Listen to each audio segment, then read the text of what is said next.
무안국제공항 활성화의 해법을 모색해보는 기획보도 순서. 오늘은 마지막으로 광주 민간 군공항 동시 이전을 위한 법적, 제도적 보완점은 무엇인지 살펴보겠습니다. 김윤 기자가 취재했습니다.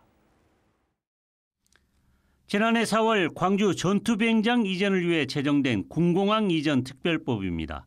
22개 조항으로 구성된 특별법은 군공항 이전을 위한 국가와 지방자치단체의 책무와 이전 사업 방식, 종전부지 개발 등을 규정하고 있습니다.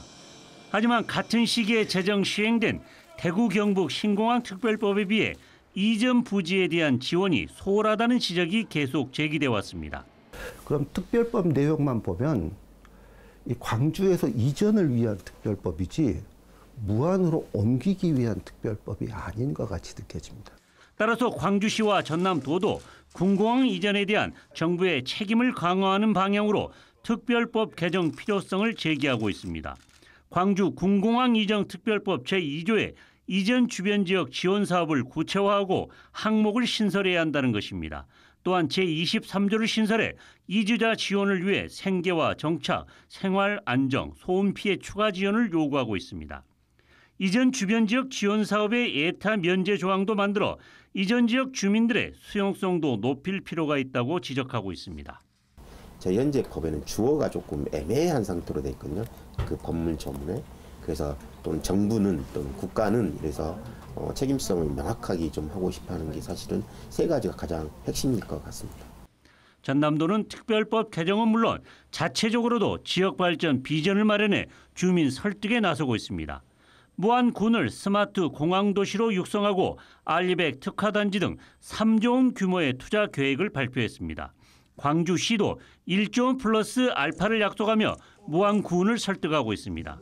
하지만 이 같은 약속들이 좀 더 설득력을 얻으려면 정부와 광주시의 구체적인 행동이 필요하다는 목소리가 나오고 있습니다.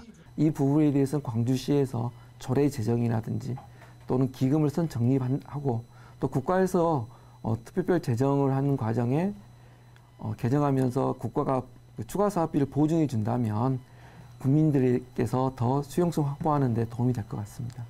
무안군도 광주시와 전남도의 지원 계획을 무조건 반대만 할 게 아니라 실리를 따져서 고민해 볼 필요가 있습니다.